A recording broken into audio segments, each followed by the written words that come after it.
You know when you're listening to a song and you hear that lighter flick and you know Lil Wayne's about to cook?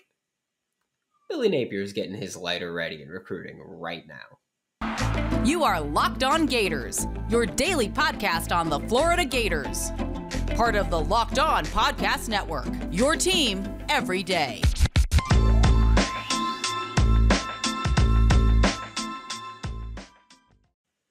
Hello and welcome back to another episode of Locked On Gators, part of the Locked On Podcast Network, your team every day. Thanks for making Locked On Gators your first listen of the day. We are available daily and free wherever you listen to podcasts. Today's episode is brought to you by BetOnline. BetOnline has you covered this season with more props, odds, and lines than ever before. BetOnline is where the game starts. Happy Thursday. I'm Brandon Olson. You can find me on Twitter at WNS_Brandon. Find my written work with Whole Nine Sports and GiantsCountryofSI.com. Before getting into today's content, just ask you like, subscribe, comment, review, whatever it is. Let me know how I can make the show better. And I am so sorry for sounding congested, but luckily you don't have to hear me talk too much today because I am about to be joined by John Garcia, Sports Illustrated's Director of Football Recruiting and Locked On's Recruiting Insider.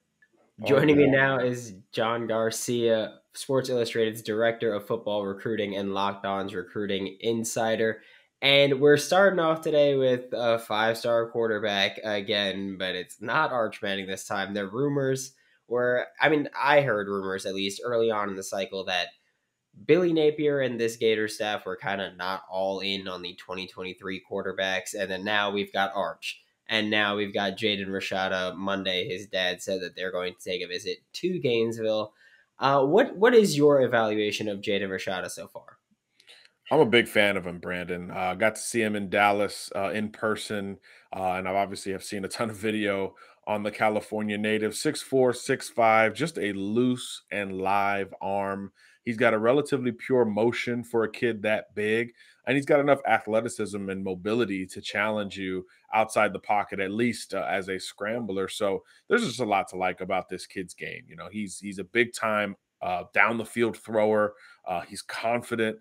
I think, talking to him about how great this quarterback class is, and he kind of smirks at you like, yeah, but I'm the best one, and you love that. You want that. You don't want a kid who kind of concedes in any way, shape, or form. And I think that paired with his breakout year in 2021 has basically every school in need of a quarterback circling the wagons on his recruitment, just trying to find out anything they can about Rashada's game. And of course, this week has been really busy for him. As you mentioned, Florida's trying to set up an official visit. He announced the top 7 with the Gators in it, and he also announced a June 18th verbal commitment date. So now there is a shot clock, if you will, 1 month away for the end of Jaden Rashada's recruitment. He's only taken one official, so at least 4 schools, in theory, are going to get him on campus and probably are going to feel good about their standing once they do get him on campus, because that top 7 will really be more of a top 5, because obviously where you've taken those official visits to, those programs have a little bit more interest. So Gators fans should be cautiously optimistic with this thing. It's early. The interest is relatively new compared to every school on that list besides A&M, which is another new one on Jaden's radar. So I do think he'll take the trips to Gainesville and College Station, because he hasn't been before. He's been to LSU. He's been to Ole Miss, Oregon, Miami, some of the other schools on the list.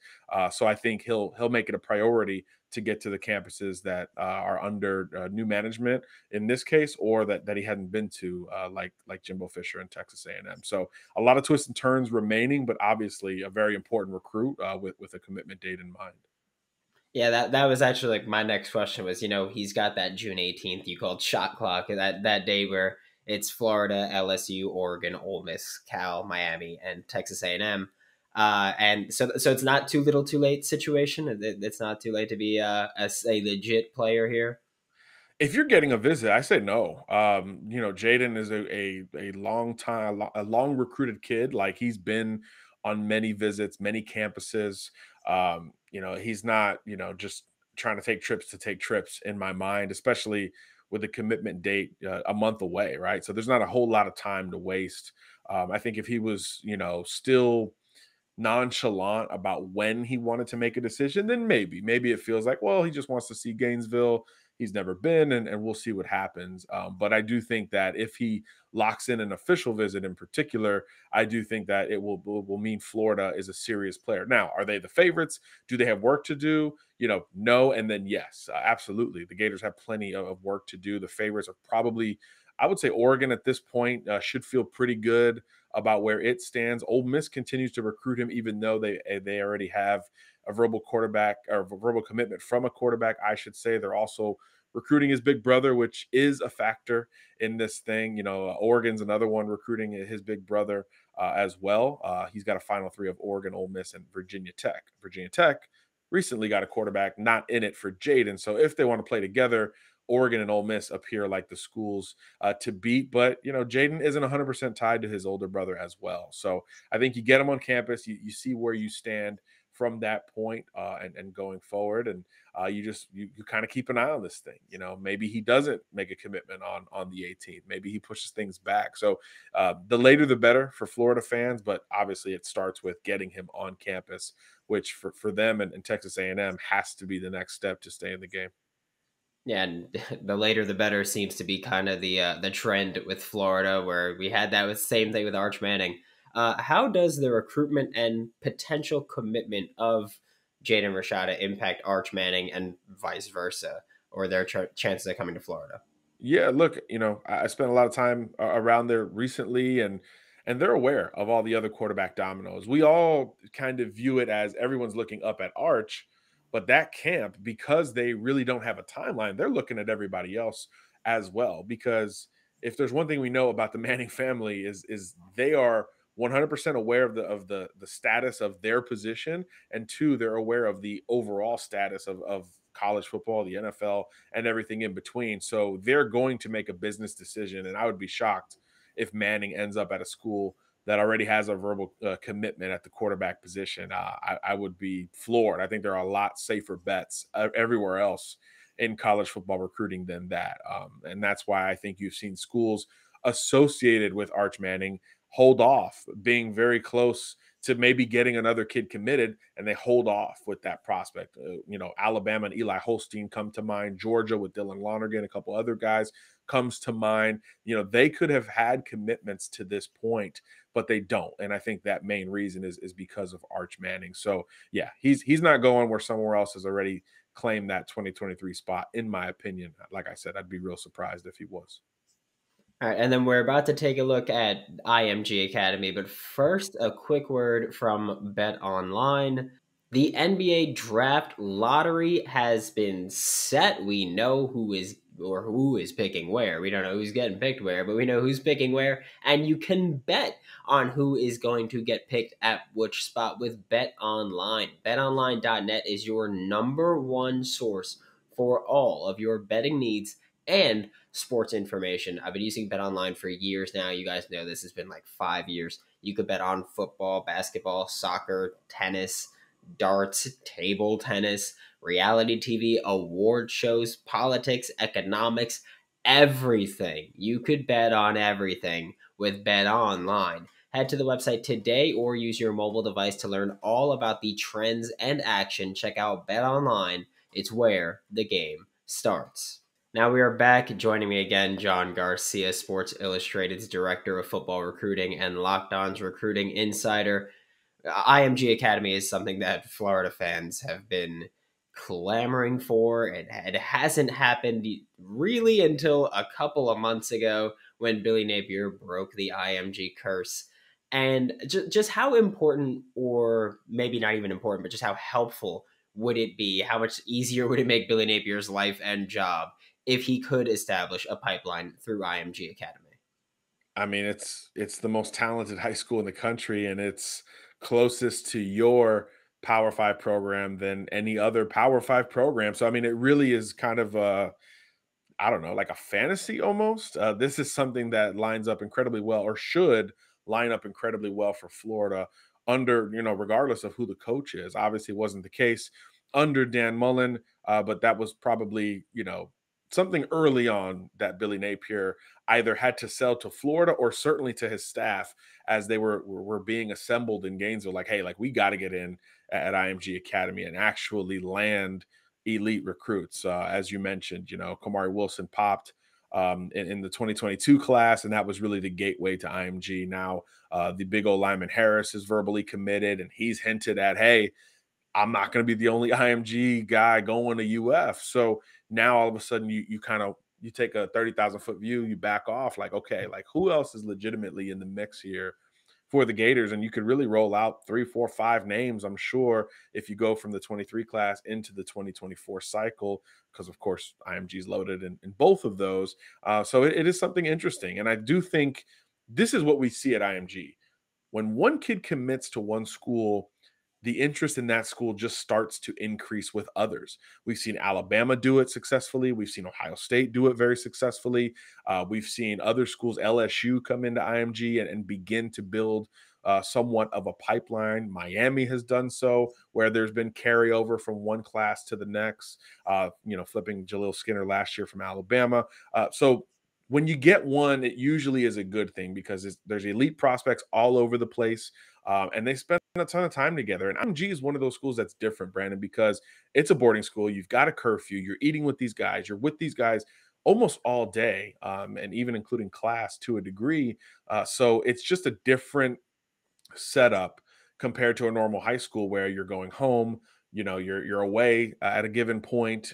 You're not really, forced to be around the same people. But most of these IMG kids aren't from the Bradenton area.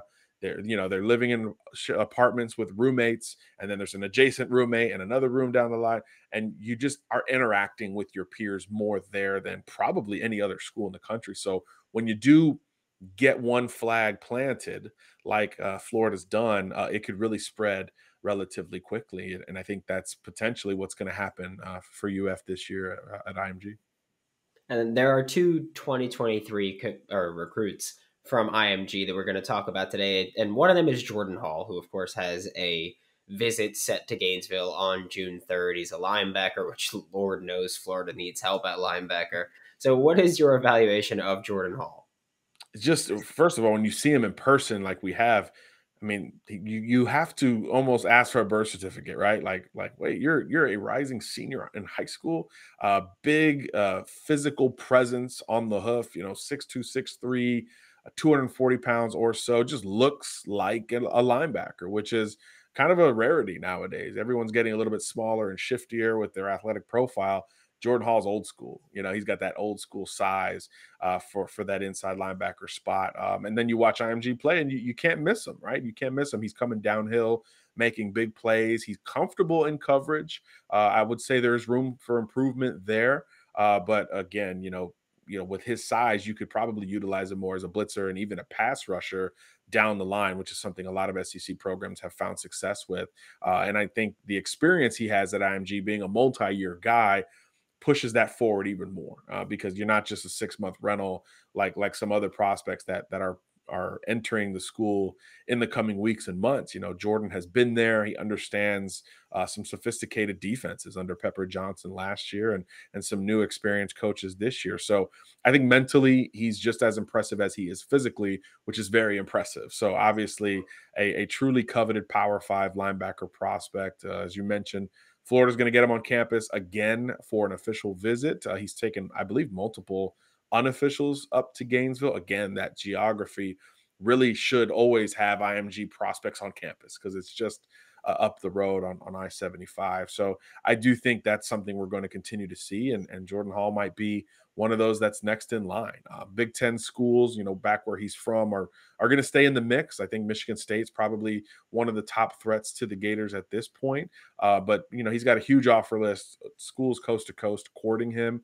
But I believe only those two officials are set, and the Gators get the first one, which is really the position you want to be in. You want to be first or last. You don't want to be in the middle where official visits can get blurred together. You want the first trip to set the bar or the last trip to profit off of recency bias. So I think in that light, Florida's doing a really good job, not just with Hall, but with a lot of prospects as they start to set up June official visits.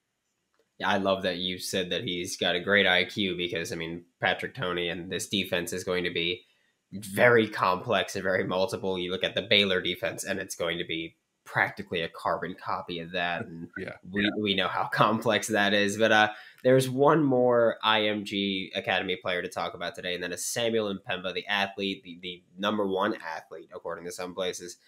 He took a visit to Gainesville this past April. And what are your thoughts on him?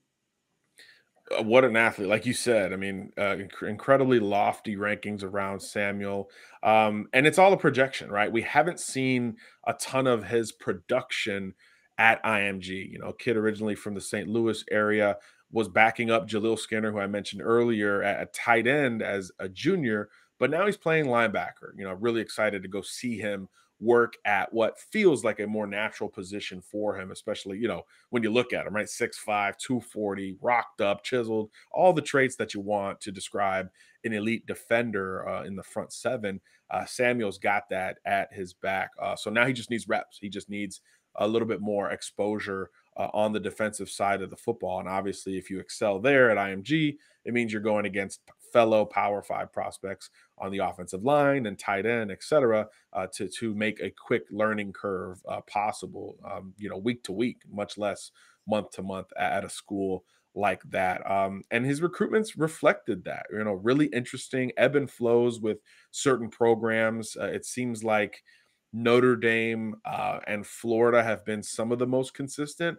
LSU's dipped in and out of this thing. We're hearing more about Georgia and Alabama in this recruitment as well. But I do think a lot of people are curious, and that's the main reason I'm going down to IMG Thursday to see him in person, because it's like, how we know he's athletic and we know he looks the part, and he's twitchy in general, but how much has translated to success on the edge or as an off-ball linebacker down the line? I think that's what a lot of people are curious about. But the athletic traits, the natural foundation of his game on either side of the ball is incredibly strong, and that's why he is coveted by schools all over the place. And then we're about to get to the flip side of the ball by talking about receivers. But first, a quick word from Built Bar. All of these recruits have to make tough decisions, obviously. If you're stuck making a tough decision, it's probably because you're trying to decide which flavor Built Bar to have, because Built Bar is a fantastic thing to have. Personally, I'd suggest that you go with the Built Puffs, the birthday cake flavor, because, well, one, it's a protein marshmallow, and I need protein. I love marshmallow, and the birthday cake one, whoo, that's slap your mama good. I'll tell you that, but it is that good. Built Bar is coated in 100% chocolate. Most bars have 130 calories, just 4 net carbs, along with 17 grams of protein. Throw out the hidden stashes. Reese's in the desk drawer, Kit Kat in the cupboard, the who's-a-call-it and the whatchamacallit. I don't care. I'm just naming stuff. Built Bar is always coming out with new limited time flavors, so you'll never get bored. Use promo code LOCKED15 to get 15% off of your next order with Built or BuiltBar.com. And to wrap up today's show, I'm still with John Garcia, Sports Illustrated's Director of Football Recruiting and Locked On's Recruiting Insider. We're going to talk about a couple of wide receivers here because we've got visits coming in. We've got interest here. And first up is Andy Jean, the 3-star receiver from Miami. Florida offered him in March. He has a visit set for June 24th. What are your thoughts on him? You know, Gene is a specimen. He's a big physical receiver with great speed on top of that, and that's something that's obviously rare when it starts to pair with one another. Like you said, former Miami commitment, recently decommitted, and since then he's been maybe the hottest receiver in the country in terms of adding new scholarship offers. I think in the last couple weeks, well, Florida certainly offered right after that Miami decommitment, and I think that was smart because obviously a lot of other schools have jumped on board, but I think Wisconsin, Bama, Kentucky, Pitt, a bunch of schools have come in over the last week or two, just in seeing his tape, seeing him perform on the track where he's part of, you know, maybe the best 4x1 100-meter relay team in the country down at Miami Northwestern. So you just see a lot to like about this kid's game. Averaged almost 20 yards a catch as a junior for, again, one of the better football teams in the state of Florida as well. So you could understand his rise. I do think he's a little bit more raw than polished at this point. But again, like we talked about with Mpemba, he's got natural gifts that you really can't teach, especially when it comes to, hitting the apex for football and just the simple speed to take the top off of a defense. Confident kid, good after the catch as well. So a lot of the natural skills are already there for Gene. You just need to polish them up a little bit, which is something that obviously every good wide receiver coach has the ability to potentially do. But there's no doubt that Florida is in the thick of this race. I believe it's his only official visit in terms of what's scheduled. I know others are coming, and it'll be a hot and heavy recruitment, but I do think Florida offering before this latest round of offers and, obviously being an in-state, program helps with a recruit like Andy. Look, Florida, you talked about recruiting IMG, very important. Obviously, the whole Tampa to Gainesville corridor, very important. Orlando as well.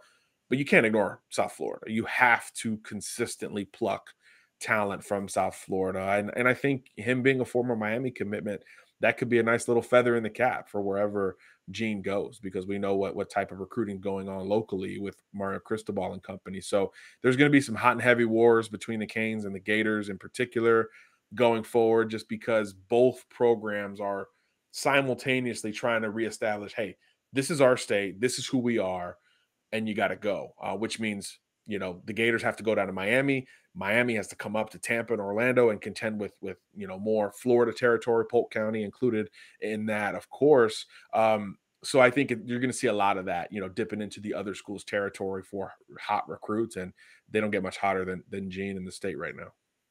And then there's another receiver to talk about in Jonte Cook, the second out of Texas, which, by the way, if you have the second at the end of your name, cool. I instantly love you. It came out earlier this week that he'll be visiting Gainesville on June 3rd. So what is your evaluation of Jonte Cook II? Oh, this is a twitched up game breaker, elite wide receiver. No matter where you line him up, you can hand him the ball, you can put him in the slot, you can put him outside.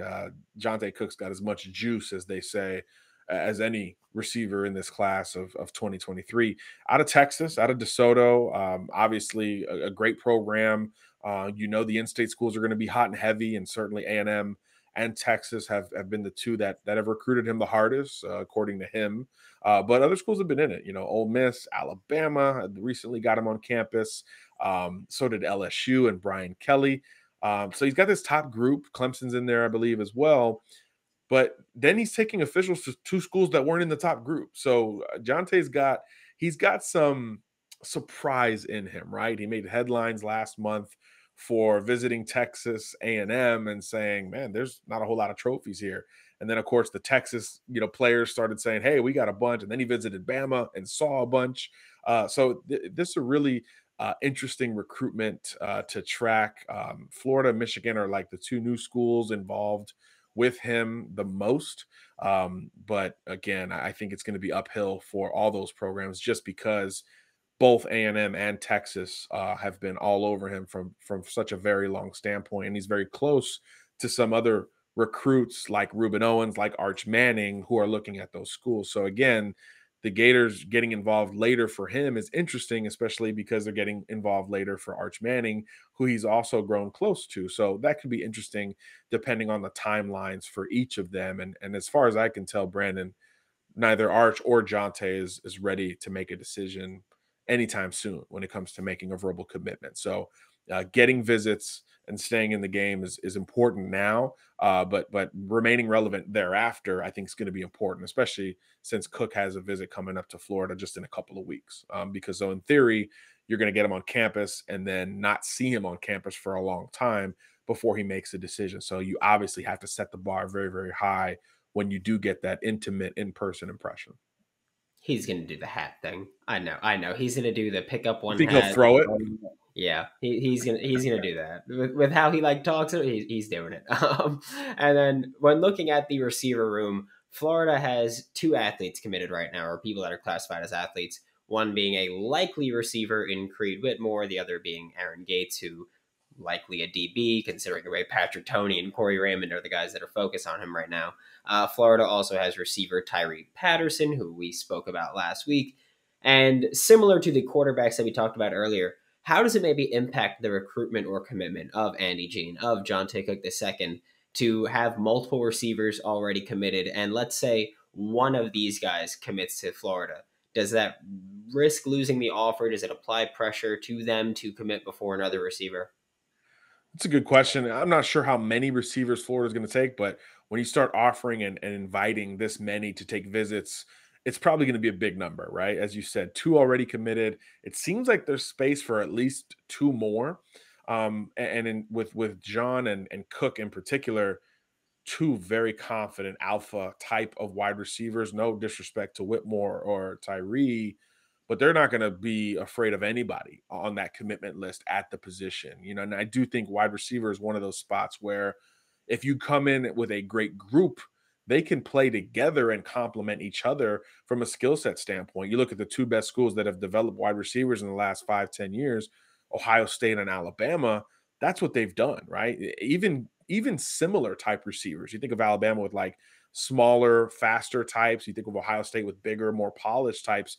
They haven't had a lot of variance in the physical skill sets, but that hasn't hurt the stock of any of them.